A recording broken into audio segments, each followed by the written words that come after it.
अस्सलामुअलैकुम दोस्तों, मैं हूं आपका होस्ट और आज फिर से हाजिर हूं एक और टेरिफाइंग एपिसोड के साथ।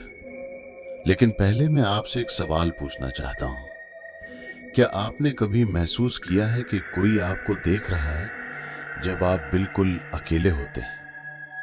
क्या आपने कभी सोचा है कि जो लोग मर जाते हैं, क्या वो सच में चले जाते हैं? आज की एपिसोड में मैं आपको ले जाऊंगा दो ऐसे वाकयात के अंदर जो मेरे पास डायरेक्टली विटनेसेस से आए हैं।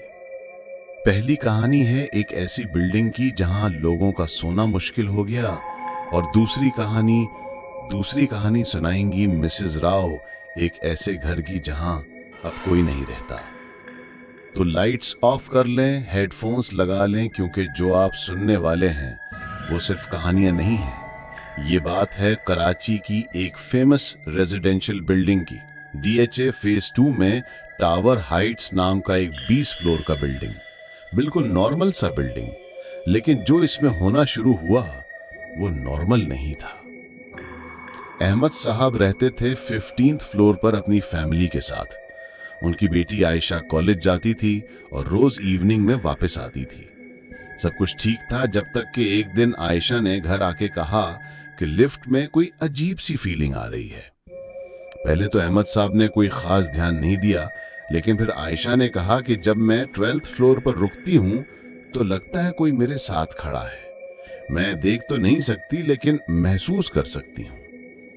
अहमद साहब ने सोचा शायद लड़की का वहम है, लेकिन फिर बिल्डिंग के वॉचमैन ने भी शिकायत की कि रात को लिफ्ट अपने आप चलती है, 12th फ्लोर पर जाके रुकती है और फिर वापस ग्राउंड फ्लोर आ जाती है। दरवाजे खुलते हैं, बंद होते हैं, लेकिन अंदर कोई नहीं होता। एक रात अहमद साहब खुद लिफ्ट यूज कर रहे थे जब 8th फ्लोर से 15th फ्लोर जा रहे थे। अचानक लिफ्ट 12th फ्लोर पर रुक गई। दरवाजा खुला लेकिन बाहर कोई नहीं था। अहमद साहब ने क्लोज बटन दबाया लेकिन लिफ्ट नहीं चली। फिर उन्होंने महसूस किया कि टेम्परेचर अचानक ठंडा हो गया है और एक अजीब सी स्मेल आ रही है, जैसे कोई बहुत पुरानी चीज सड़ी हुई हो। उन्होंने गर्दन घुमाई तो मिरर में देखा कि उनके पीछे कोई शैडो है, लेकिन जब उन्होंने पीछे मुड़ के देखा तो वहां कोई नहीं था। लिफ्ट फिर से चलने लगी और 15th फ्लोर पर पहुंची। अहमद साहब घबरा गए थे और उन्होंने बिल्डिंग मैनेजमेंट से कंप्लेंट की। मैनेजमेंट ने कहा कि 12th फ्लोर पर 6 महीने पहले एक एक्सीडेंट हुआ था। एक एल्डरली लेडी मिसेस खान वहां अकेली रहती थी और लिफ्ट में हार्ट अटैक से उनकी डेथ हो गई थी। अब बिल्डिंग में जो भी 12th फ्लोर यूज करता था वो कहता था कि वहां कोई और भी है। कुछ लोगों ने बताया कि उन्हें सांस लेने की आवाज सुनी है। कुछ ने कहा कि उन्हें लगा है कि कोई उनका हाथ पकड़ रहा है। सबसे ज्यादा स्ट्रेंज बात यह थी कि जब भी कोई 12th फ्लोर से ऊपर जाता था तो उन्हें लगता था कि कोई उनके साथ आ रहा है, और जब वो अपने घर पहुंचते थे तो उन्हें लगता था कि वो अकेले नहीं आए। बिल्डिंग में लोगों ने रहना छोड़ना शुरू कर दिया। अहमद साहब की फैमिली भी शिफ्ट हो गई। आज भी वो बिल्डिंग में लोग रहते हैं, लेकिन कोई 12th फ्लोर यूज नहीं करता, और रात को अभी भी लिफ्ट अपने आप चलती है। मिसेस राव अब आपको दूसरी कहानी सुनाएंगी। सुनिए उनकी जुबानी।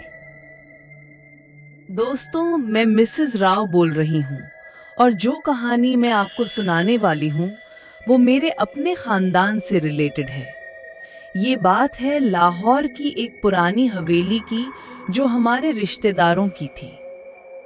हवेली बहुत खूबसूरत थी, लेकिन 1980s के बाद से वहाँ कोई नहीं रहता था, क्योंकि जो भी वहाँ रहने की कोशिश करता था उसके साथ अजीब वाकयात होते थे। मेरे कजिन ब्रदर तारिक ने सोचा कि वो उस हवेली को रेनोवेट करा के वहां रहेंगे। उनकी नई नई शादी हुई थी और वो अपनी बेगम सना के साथ वहां शिफ्ट हुए। शुरू में सब ठीक था, दिन में कोई मसला नहीं था, लेकिन रात होते ही अजीब आवाजें आना शुरू हो जाती थीं, जैसे कोई अपस्टेयर्स चल रहा हो, जबकि अपस्टेयर्स कोई कमरा नहीं था, सिर्फ टेरेस था।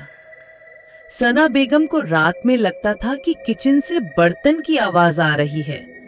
जब वो देखने जाती तो सब कुछ ठीक होता था। एक रात उन्होंने देखा कि किचन में पानी का टैप अपने आप चल रहा था। तारिक भाई ने सोचा कि पुराने पाइप की वजह से होगा, लेकिन फिर ज्यादा अजीब चीजें होने लगी। सना बेगम को रात में लगता था कि कोई उनके कमरे में आ जाता है और बेड के पास खड़ा हो जाता है। वो तारिक भाई को जगाती थी, लेकिन जब तक वो जगते तब तक वहां कोई नहीं होता था। एक रात सना बेगम ने देखा कि ड्रेसिंग टेबल के सामने कोई औरत बैठी हुई है और कोम कर रही है, लेकिन जब उन्होंने लाइट जलाई तो वहां कोई नहीं था।